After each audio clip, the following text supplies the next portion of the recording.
Hi, everyone. Thank you for joining our webinar, the NOI Playbook, Cutting Costs, Boosting Efficiency, and Elevating Resident Experience.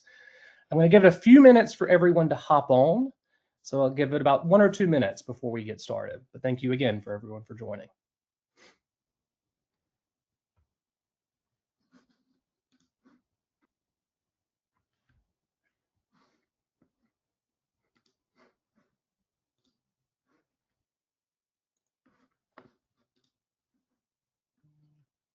I see some folks hopping in.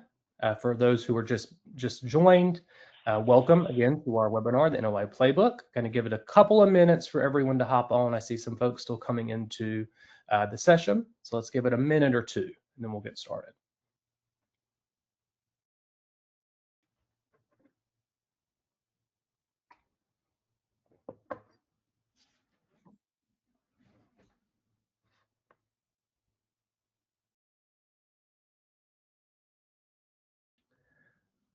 Few additional folks hopping in. I see about 10 new folks who are coming in. For those who are new to joining, welcome to our NOI Playbook webinar. I'm going to give it about 1 more minute for everyone to hop on, and then we'll get started. We'll go over some ground rules before we begin the session, and then I'll turn it over to our 3 speakers today in just a moment. So give it about 1 more minute at 2:02 Eastern. We'll go ahead and dive in. Thank you, everyone who's joined so far. Looking forward to a lively question and answer session after we get done with the presentation here. We'll have about 10 or 15 minutes at the end for that. So give it about 1 more minute for everyone to hop on.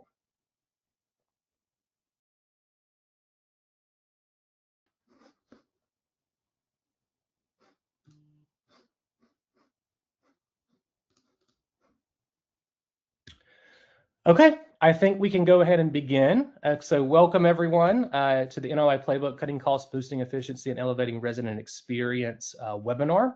We've got 3 amazing speakers we're really excited to speak with on this topic today. First, I'm going to go over some housekeeping rules for the webinar here. So a couple rules of engagement. We will have a dedicated question and answer session at the end of this webinar. And so you can use the dedicated chat to drop in your questions at any point during this session. You can find that button in the top right. There'll be a chat icon with a question mark. You can drop those questions in as we go through. At the end, we'll have about 10 or 15 minutes reserved to answer those questions. And I'll speak with the panelists here. And also, this session is being recorded. And so the recording will be distributed to everyone who attended after this session. And so we'll be able to see that and play that back if you need to. So without further ado, I'm going to introduce today's speakers. I will turn it over to Tiffany Timmermann with Onboard powered by Conservice to get us started. Awesome. Thanks, Denver. Welcome, everyone. Thank you so much for joining us today for the NOI Playbook, Cutting Costs, Boosting Efficiency, and Elevating the Resident Experience. I'm Tiffany Timmermann, your moderator from Onboard powered by Conservice.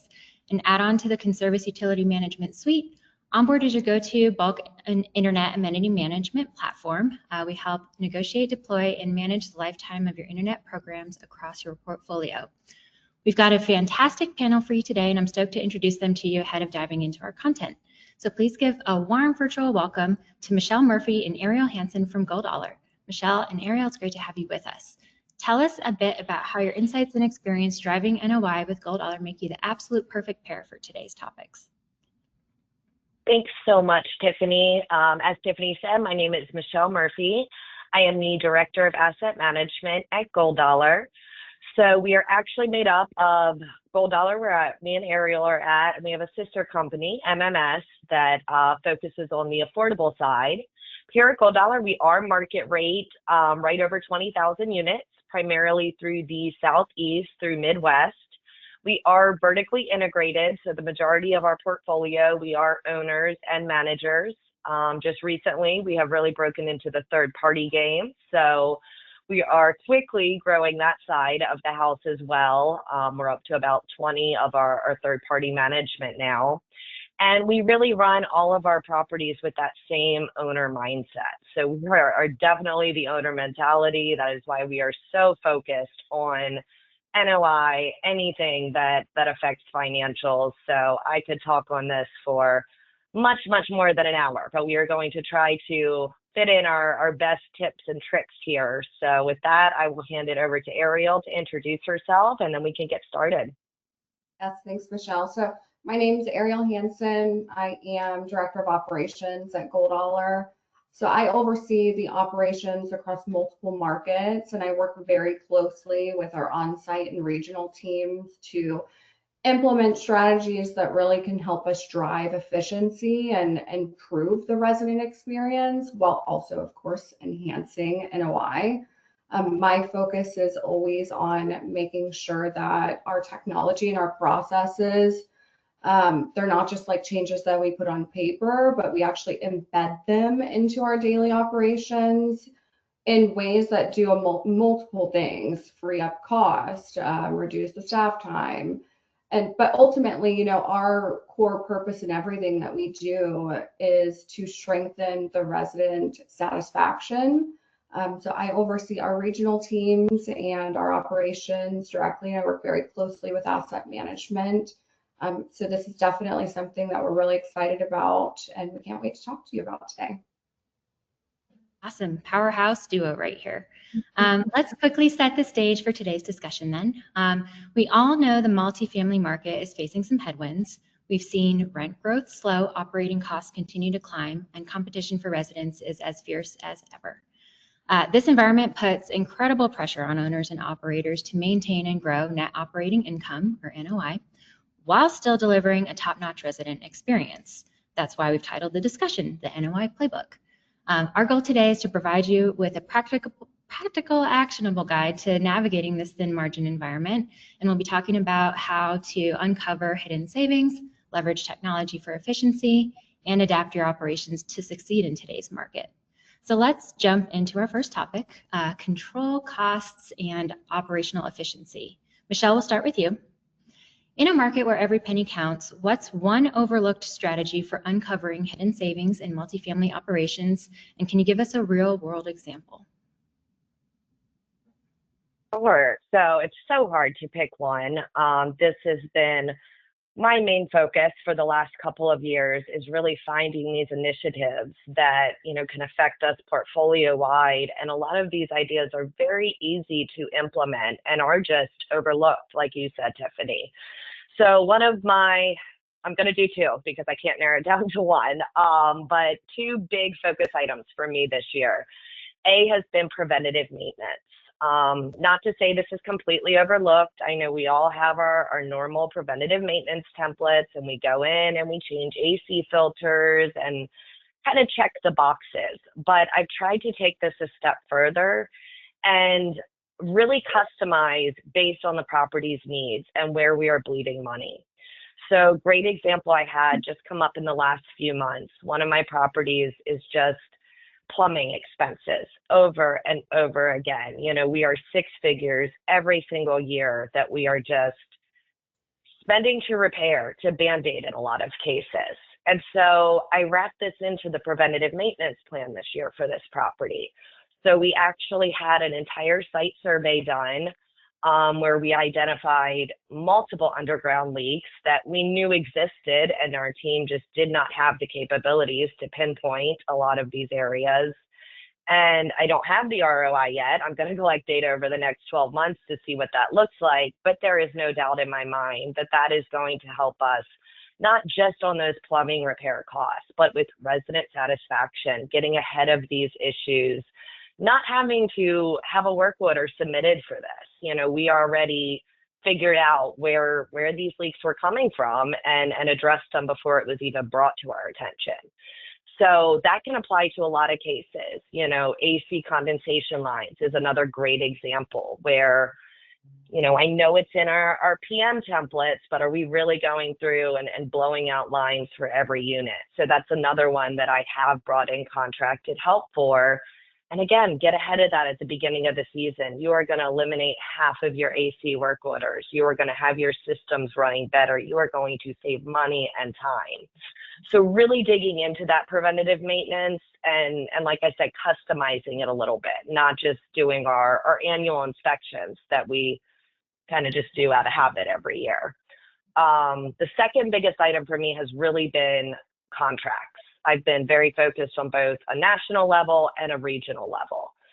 So this one is so easy to implement because so much of this is done in the background. A lot of the time, our site teams do not even feel the change.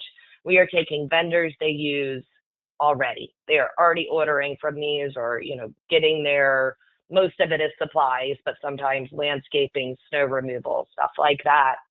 And we're negotiating in the background. We're using our purchasing power. We're using those 20,000 units to say, okay, this is what you are guaranteed this year. What can you do for us?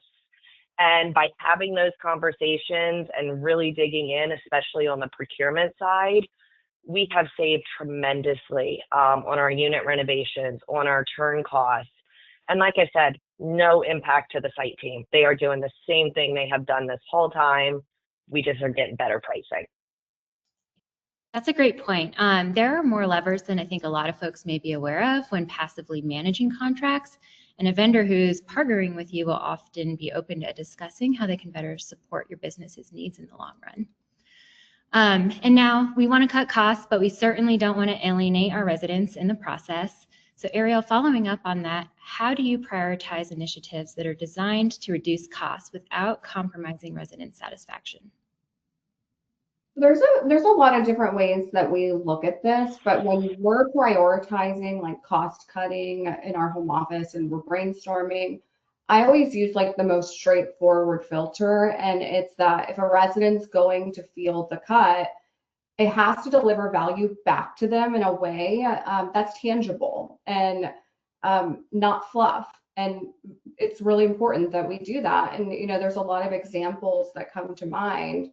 Like utility automation, central purchasing, contract renegotiations are invisible on the surface, but they drive like real savings.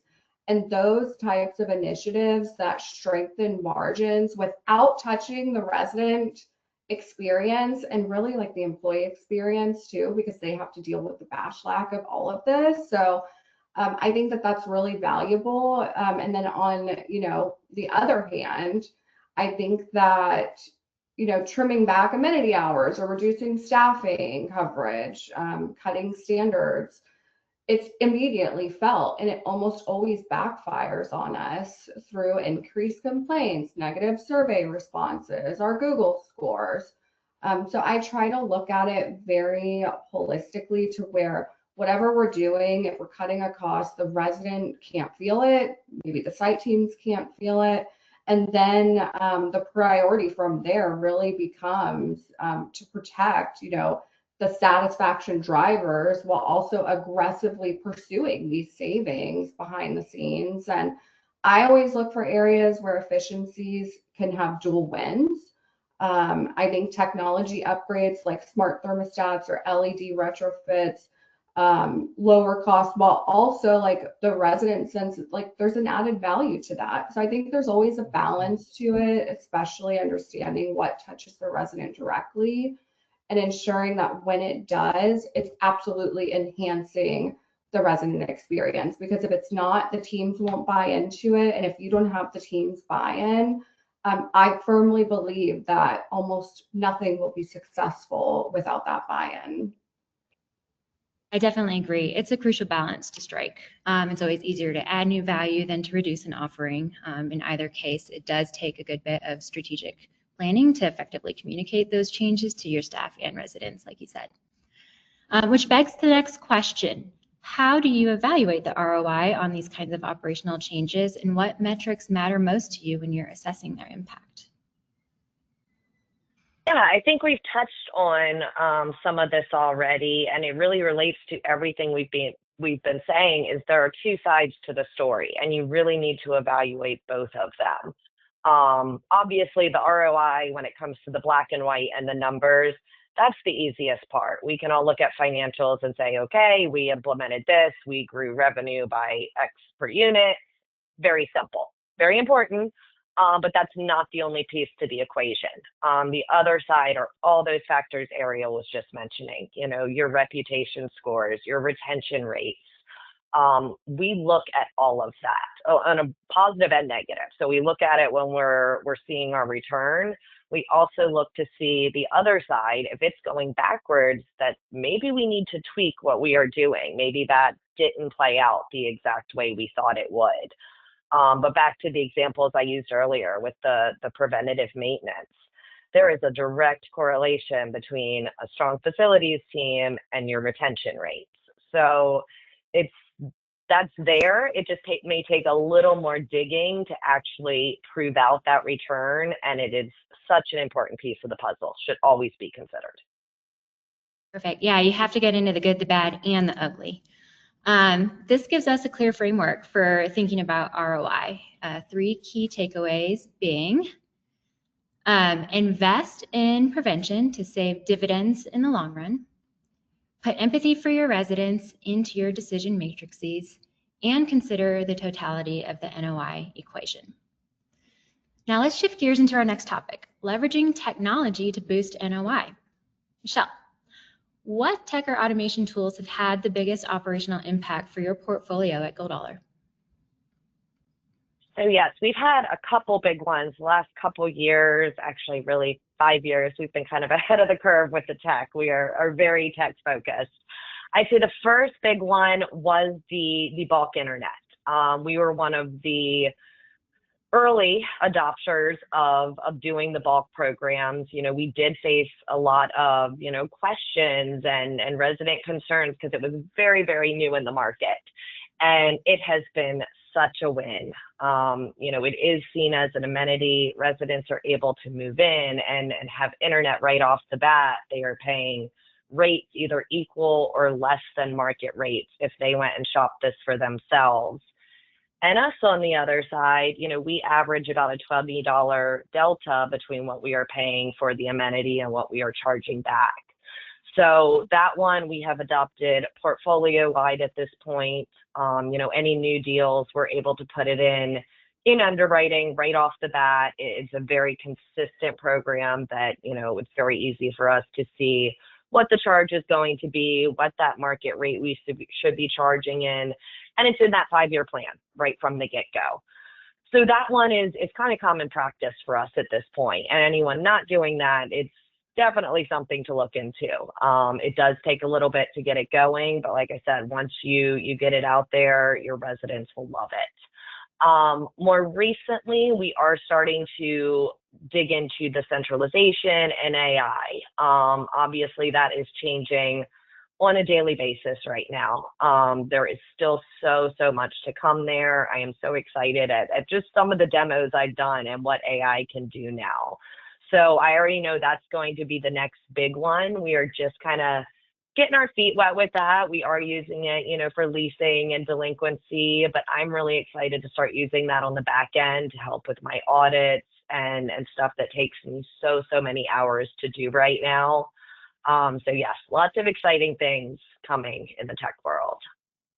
Nice. Those are great examples. It's like the future is here. It is often these incremental changes that are adding up to long-term savings.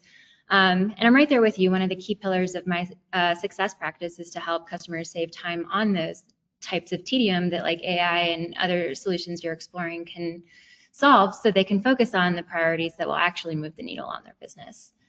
So Ariel, let's go deeper into your operational wheelhouse. A lot of new technology is focused on resident experience, but others are all about back office efficiency.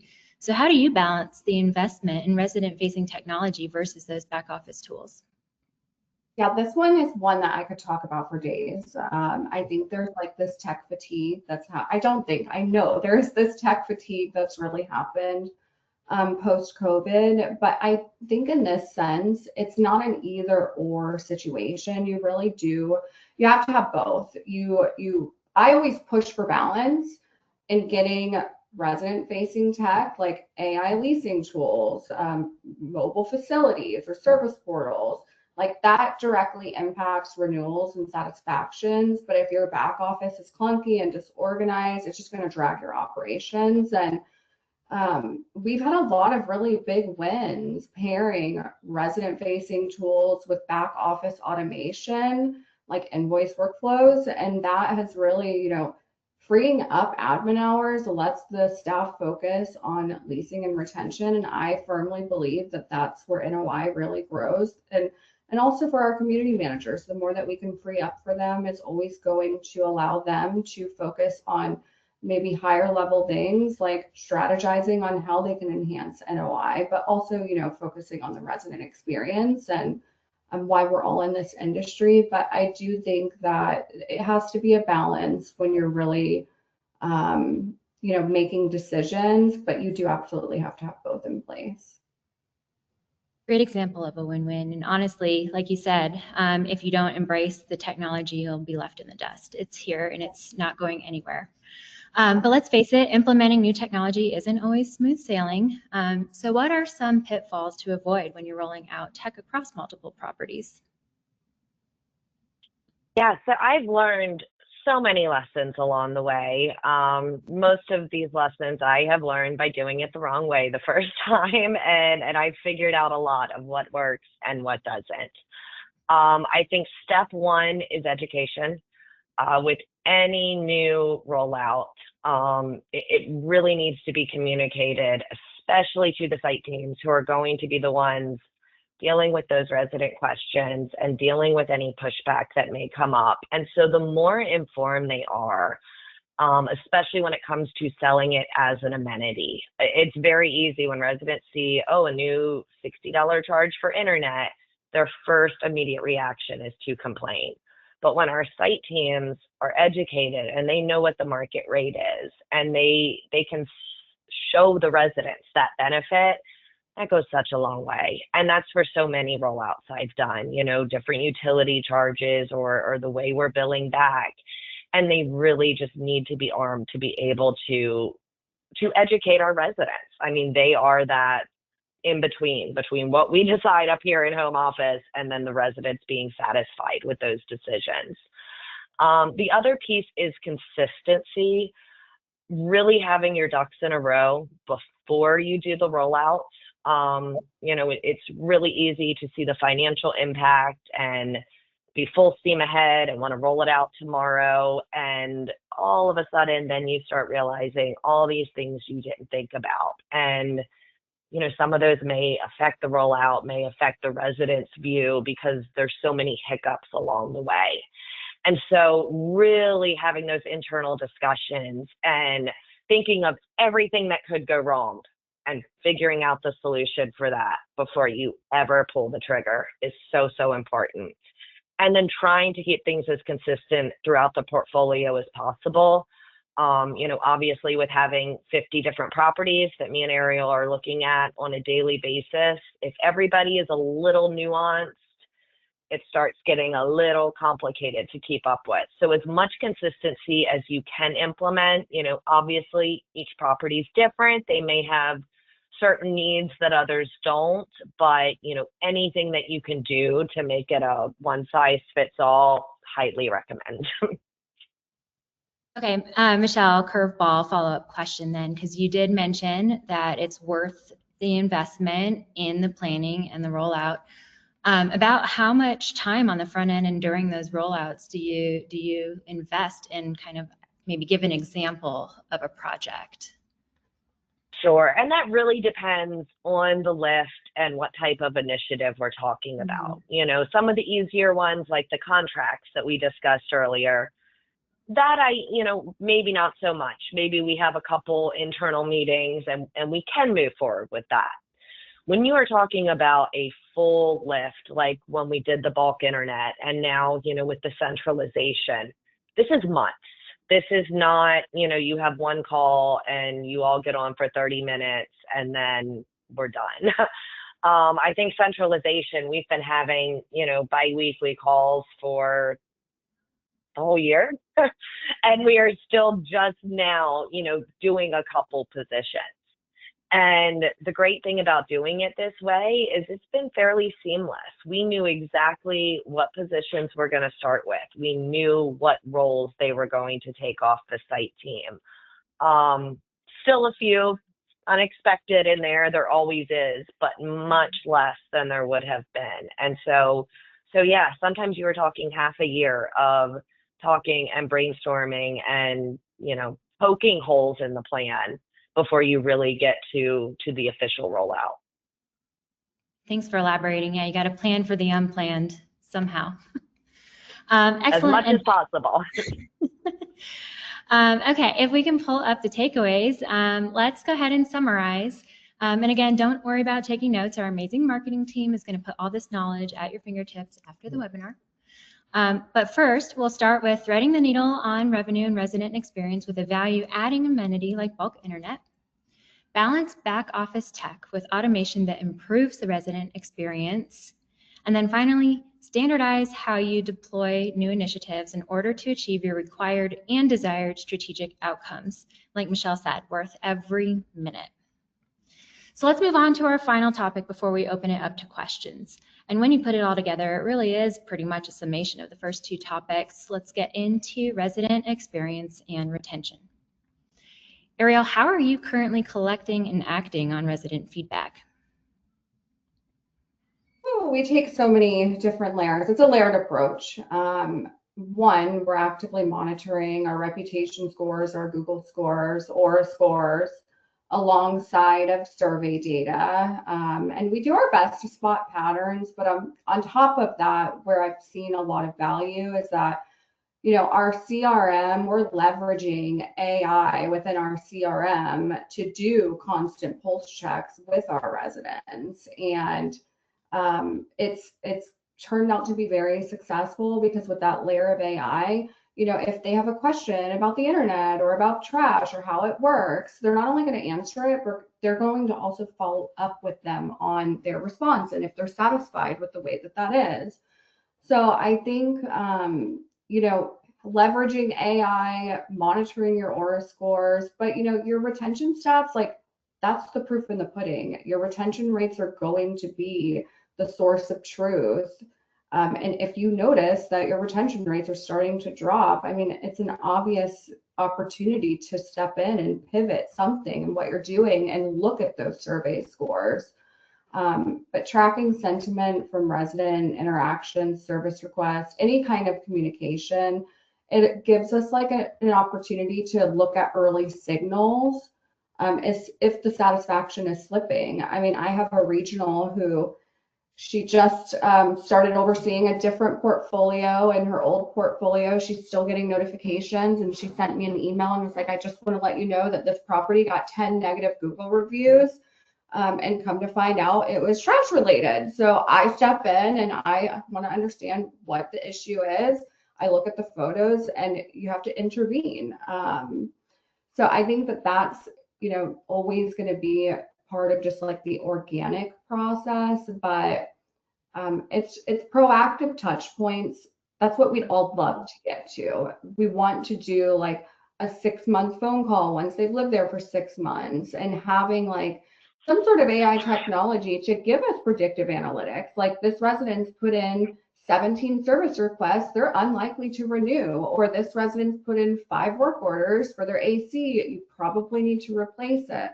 So leaning in on predictive technology and analytics through AI is definitely, I think, the biggest opportunity in multifamily right now to collect and really act on resident feedback and have it be intentional.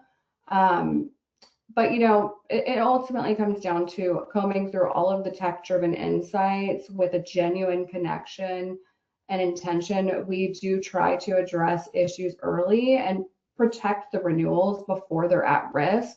And there's a lot of really easy ways to do it. Full service requests that have been reoccurring and look at what units are impacted and nurture those residents. So it's not difficult to do if you are intentional and you have a plan, and it's easier than most operators think. So we take an abundance of ways and factors that we manage this, but we do go full, all cylinders are shooting off here with AI, surveys, reputation, all hands are on deck for sure. Love it. I mean, there is only so much you can do. There's going to be a component of reactivity to the job that just goes without saying, but the proactive approach is key. And I love to hear you talking about AI on that front, like even going deeper into the analytics, using your trash example, right? Like you might be able to get the signal in advance at a certain time of year. You get a wave of requests related to, whatever that service may be that you can then plan for in advance and potentially even get ahead of. And, you're always kind of trying to poke another hole and create more capacity in the team's ability to handle these types of expected and unexpected issues. Yeah, exactly. And I do very much love that the GoldOller team is thinking beyond the new move-in and renewal milestones. Yes. So Michelle, two-parter from your perspective. Which amenities or service improvements are actually influencing renewals, and what are residents telling you they value most when it comes to deciding to stay? So we'll get into a little of the data side supporting what Ariel said. Yes, so this should surprise nobody with a few of my other answers so far today, but my number one for resident satisfaction is facilities. It always has been. It hasn't changed. We've had a lot of changes since I entered the industry, but that is one that is back to the basics, and it is still true today. I hear people say all the time, facilities is the backbone of the property. Yet then when it comes to budgeting or staffing, I'm not actually seeing that be implemented. It is so, so important. As much as I love our amenities, and we've done some really fun ones this year, I have never seen a resident say they are moving out because we don't have a pet wash. Maybe it exists. I have not seen one. I have unfortunately seen quite a few that move out at our properties where we've had a tough time with the facility staffing. There is a very, very strong correlation. As I said earlier, it is the number one driver. Like Ariel mentioned, being able to get ahead of that is key. We live the same cycle every year. We do the same thing. We're in budgeting season right now again. I mean, we know exactly how this goes. So anything we can do for these recurring issues that we see with the ACs in the summer, with anything like that, being able to get ahead and keep our residents happy is key. I'd say the second part to that is communication. There are going to be issues that come up. I don't care how good you are at your preventative maintenance and how great your facility staff is. We work in an industry where the unexpected happens every single day. And just keep your residents informed. At that property I was mentioning that we have had so many plumbing problems this year. We talked to our residents. We told them what our projects were this year. We told them how that was going to make their lives easier. We didn't get one negative complaint when we had to turn the water off because they knew why. They knew it was going to help them and prevent this from happening going forward. And I think that easy step is missed so many times. Just tell your residents what you're doing for them. And that goes a really long way. I love that. I tell my team the same thing. They don't know what you're doing behind the scenes to help them and how much time you're investing. Even if you don't have an update, let them know what's going on and that you haven't forgotten about them. 100%. All right. So my final question to both of you. How do you ensure that all these operational efficiency improvements we've talked about don't accidentally diminish the resident experience? It is that fine line to walk. Mm-hmm. Michelle, I'll start. So I think that, with this approach, you have to look at it almost like lead nurturing. There has to be a resident nurturing plan in place. Like there has to be a constant drip of campaigns of proactive communication. But I would say the goal is always to make efficiencies feel like an upgrade and not a downgrade. And the key is to streamline processes in ways that remove friction for residents. And that's definitely something that we've taken a genuine interest in. Standardizing vendor contracts, bulk purchases, all of that strengthens bottom line. It's not going to add friction for the residents. And I think the overall takeaway is that efficiency should feel like better service, never less service. So making sure that your teams are knowledgeable enough to explain the value of whatever's being implemented or changed is going to be, your key to success there, because they're the voice of the property. And to add to that, I mean, sometimes we do have ideas that we think the residents are going to love, and sometimes it doesn't play out exactly like we thought. And so we don't do a rollout and then walk away from it. That is, to Ariel's point with the nurturing. We have to keep a pulse check on that at least for the next 12 months till we work through an entire renewal cycle. And keep an eye out for those red flags. Like Ariel said with the 10 bad reviews. It's a red flag. You need to look into that. What is going on there? So if you're noticing your Google score is going down or your retention rates, I mean, those are your biggest indicators. Surveys are also great. Sometimes we will create a new survey for a specific situation. We do want to hear how our residents are feeling about X, Y, and Z that we have changed in the last year. So just really listening to that resident feedback, again, coming back to the communication piece, they will tell you. They will always tell you. So just really utilizing that data and being flexible, always being open-minded to pivoting when something does not go as planned. And it could end up even better after implementing that feedback. Yeah, definitely. Anything else to add? No? All right. Well, these final takeaways are definitely near and dear to my customer success heart. So number one, be proactive and listen to the feedback. Like Michelle just said, residents hardly shy from telling you what's going well and what's not, especially if you just ask. Make it easy and quick for residents to get the help they need. And then once again, resident empathy is making its way to the forefront of the NOI Playbook. Michelle and Ariel, thank you both so much for this invaluable discussion, and to our virtual audience, I hope that you have found the insights actionable and have some takeaways you can hit the ground running with. So now we'd like to open it up to questions from our audience, so please feel free to submit your questions using the question box, which is separate from the chat feed. Thank you, Tiffany. Really great conversation. Thank you, Michelle and Ariel, as well. We do have some questions that have come in, so I'll direct them over to you all now. So first question is, when implementing new technology or making operational changes, what are the best strategies to get buy-in from on-site teams?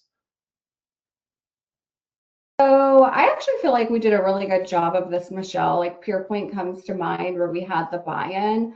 I think that I feel very strongly. I've seen this work and I've seen other companies that don't take this approach.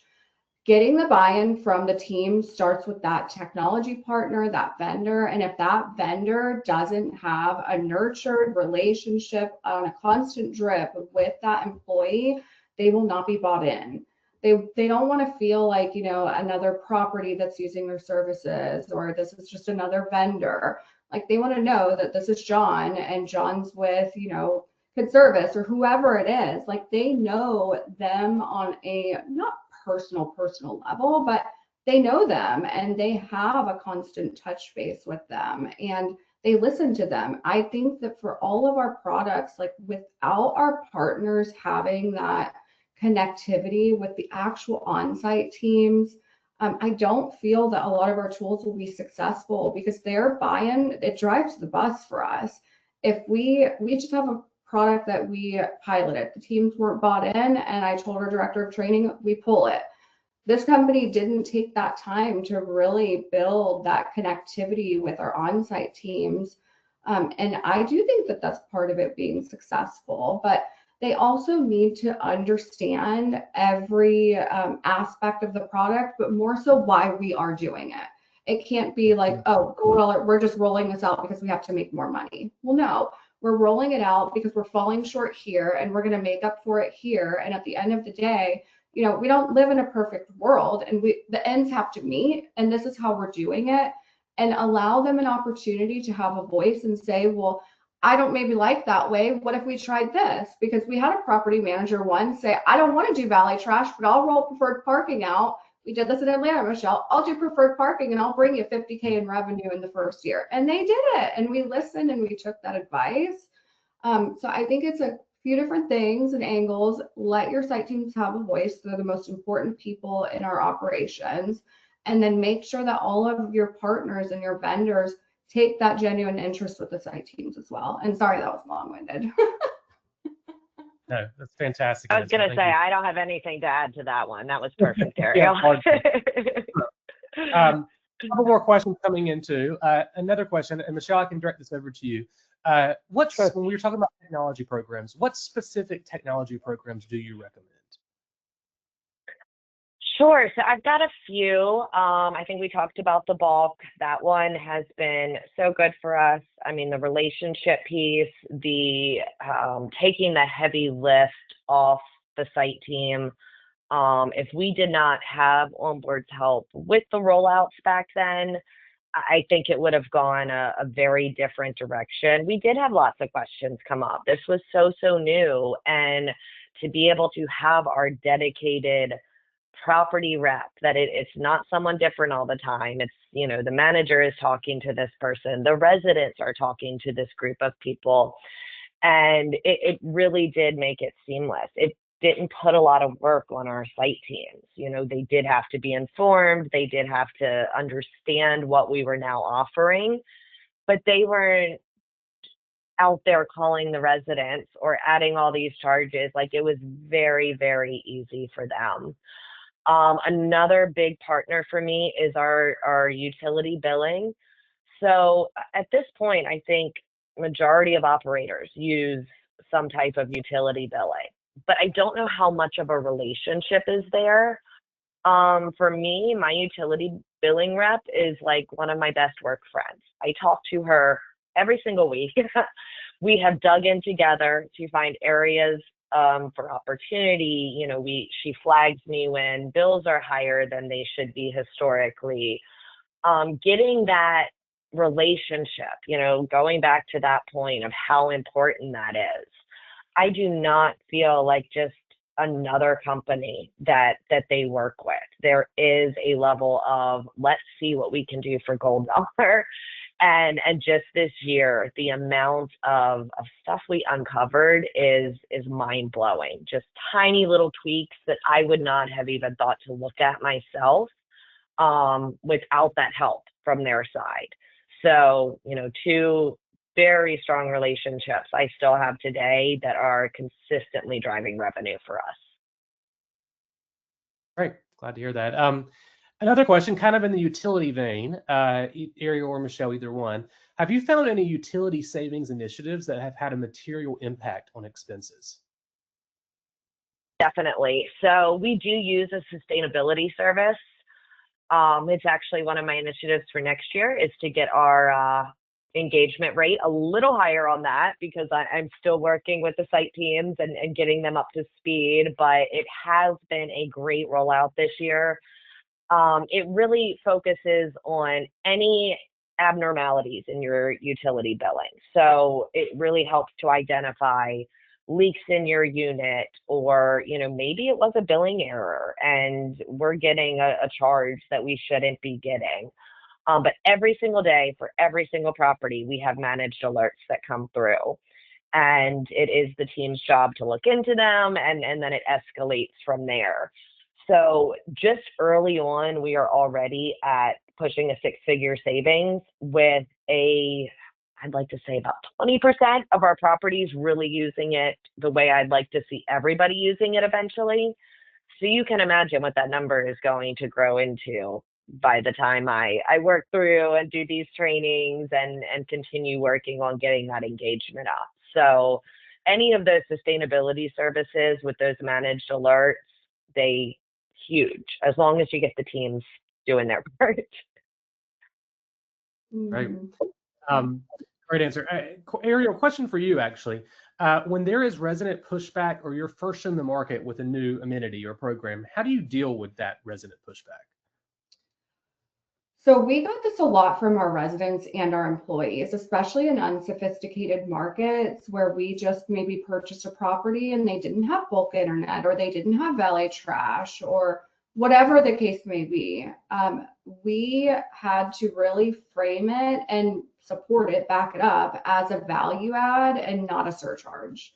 The key is positioning. If we introduce something like bulk internet, we're not framing it as another line item. We're framing it as an amenity that's going to give the resident faster service at a better rate than they would find on their own. And sure, the comps may not have it, but guess what? We do, and we're going to get you a better rate than what they can.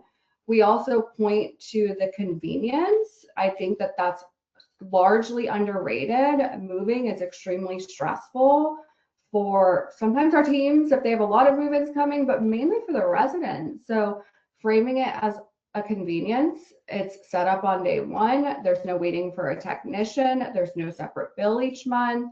And when a competitor doesn't offer that, I firmly believe that it gives us leverage, and we can always highlight the savings. I've done it for our teams who push back on this. Like, okay, well, I want you to go online and tell me if you see their specials today, is it cheaper than what we're offering? It's not. So we're going to prove it to them. We're going to make sure they know and they trust that it is a true savings for the resident. We can highlight that.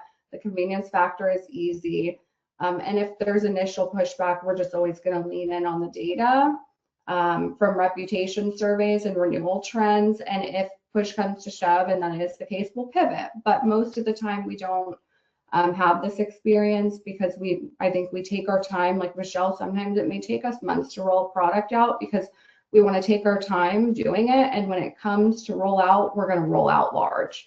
And we've already, thought through everything in terms of resident or employee pushback. But I do think that there are a lot of underrated ways to drive revenue that certain markets are not doing because they're not as sophisticated. And we were scared too. And I was very angry at asset management for telling me I had to do certain things. And I had trust, I had confidence, I accepted it. And I would tell anybody on this call to not be afraid to step outside of the box. I always say, like, it's kind of like with technology. You want to be the early adopter to set yourself aside from the competitors. And sometimes you don't want to be the first, but you definitely don't want to be the last. Yeah, great answer. You all were certainly one of the first adopters. From the chat that came through, Tiffany talked a little bit about the current market and the margin thin environment that we're in right now. What is one area that you would never cut from your budget, even under extreme pressure? So I fight for this every single year, at least the last couple years, and that is your deferred maintenance and preventative maintenance. So it's really two-sided. Obviously it's in your operating with your R&M, but also making sure you do have a capital budget for any properties, assuming you do make a capital budget every year. It is so, so important. It will save you money in the long run. It is the main driver of your resident satisfaction. And like I said, even though everyone acknowledges those points, I see it every year as being one of the first things that people try to cut. Deferred maintenance is not exciting. It's not pretty. You're fixing wood rot, or these aren't things that people get excited about, but they are the things that matter. And so I go to bat for our properties every single year and make sure that those property needs are covered. And going back to one of my original points, really making sure that's property specific. Know your property's needs. That's what gives you the ability to fight for this. You really should be doing full assessments of both units and exterior every year and have that backup to be able to say, this is what we need and this is why. And this is what's going to happen in the long run if we do not address this year. And that is so, so important. It's time consuming. This is not something you can put together in 5 minutes. It does take some time to do a full assessment every year. But it's essential for property operations. Yeah. I got a follow-up question on that, actually, Michelle. So when you're looking across your portfolio, there's a range of ages of properties, and we can assume that the older it is, the more preventative maintenance is going to be needed there. How do you prioritize or balance across the different property types or segments? Sure. So I really use a lot of historical info. So, obviously it's a easier sell if I have spent that 6 figures in plumbing repairs this year, and we can address this with a capital project, and I can reduce what's hitting the P&L next year. So that's normally what I tackle first, is any of those very obvious ROIs, anything that if we do this big project today, we are going to be seeing savings for the next 5 years. So that's usually my go-to. Other than that, it really is typically age of the asset. I mean, obviously the older assets, if they're hitting the age where we know our AC units are about to start going, our water heaters are about to start going, there is some predictability there. Yes, you get your rare systems, you can keep running for 50 years, but that is not the average. And so as part of our preventative maintenance, we make sure to notate the year of our systems for any of these replacements. So ACs, appliances, water heaters, anything like that. And that's something that we look at in asset management every year when we're doing budgeting is, how many systems do we have in that 20 to 30 year? And let's make sure we budget for those replacements instead of continually spending money to Band-Aid, to put more Freon in. It doesn't make sense. So really, again, it all comes back to having good backup, to knowing your properties, knowing the age of your systems, and knowing what they need. That's number one. Ariel, you talked a little bit about centralization. And so a question that came through the chat, what work are you trying to kind of centralize and to take some of that burden off the on-site team? Oh, we get this question all the time, especially from our employees, because I think they're always, like, wanting to know, what are we cutting? It's less about eliminating roles for us, and it's more about moving certain responsibilities off of the site teams, so that they can focus on what's more valuable. And ways that we are really interested in centralization is to allow our leasing consultants to stop pushing paper. We don't want them pushing paper anymore. We don't want them touching the screening process. We want them to be salespeople. So we want to take a lot of the things that can be automated, like lead nurturing, which that's part of sales, but the tour experience is such an important aspect of closing the deal. We want that to be, the core responsibility of our leasing team is that they are sales. So no more pushing paper. And we want to use technology, AI, to really automate like delinquency follow-ups. We have our AI bots doing delinquency nurturing until 9 o'clock at night. We're not going to ask our site teams to work until 9 o'clock at night. Like, we're covering a blind spot with the use of technology. And our bot actually collects a significant amount of money. So it's more about centralizing in ways that will have, more of it's a harder ROI to quantify, but you see it in efficiency. It's not as impactful as like what you would see with contract negotiations or new utility savings, but our approach to this is definitely about keeping a very human touch on the concept of home. We believe the home is the most special thing in somebody's life, and we want to keep our humans involved. So regardless of how we centralize and where we get, it's not going to ever be about eliminating a bunch of employees. It's always going to be, how can we make our employees' lives easier so that we have higher employee retention? And happier employees, and how can we give them better life balance? So that is really our approach to centralization right now. It's not all about, of course it's always going to be a little bit about the bottom line, but how can we find balance within that? Yeah, I love that. And I'll add on, the concept is, to me, leveraging technology to amplify the human experience, not fully taking it away once you kind of consider in the operations side. Yes, exactly. Ariel, I know we're almost running out of time, but another question for you on the operational front. What's the first operational improvement that you would focus on if you were really feeling the budgetary pressure?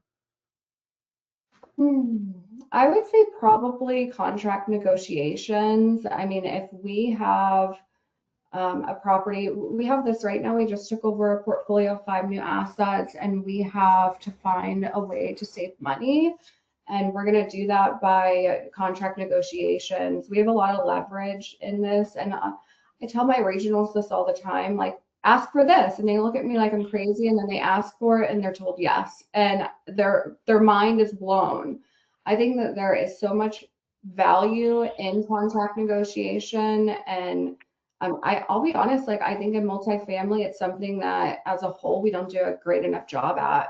It's a lot of relationship-based contracts that go into place. We are always looking for partners that are truly going to add value, but ancillary income is another one. I mean, we're always going to be looking for ways to boost ancillary income without pushing the market too aggressively. We don't want to outprice ourselves, but if we can implement something like valet trash or Conservice, where we have a bulk internet program, like, we're going to go with something that's going to add that value to ancillary income and to the residents without disrupting the residents and disrupting the market rates on our apartments. So contracts and ancillary income for sure.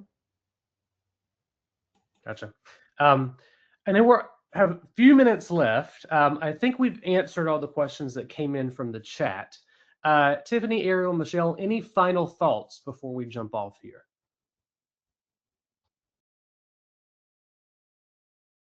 I mean, I think I will just re-emphasize the theme that came up in several of the responses, and it's the empathy piece, making sure that you don't forsake the longer term impact that neglecting the experience of your residents and site teams can have on your bottom line. Yeah, definitely agree. Okay, well, I think we've answered all the questions. Really great, engaging questions and answer session here. I think this has been really fantastic. Thank you, Ariel, Michelle, and Tiffany for leading this webinar. Really great discussion. So this concludes today's webinar. The recording will be sent out shortly to everyone who joined and who could not join as well. If you have any additional questions, feel free to reach out to us or our speakers. And again, thanks everyone for joining us. Thanks, everyone. Thanks so much for having us today. Thanks, everybody. Bye.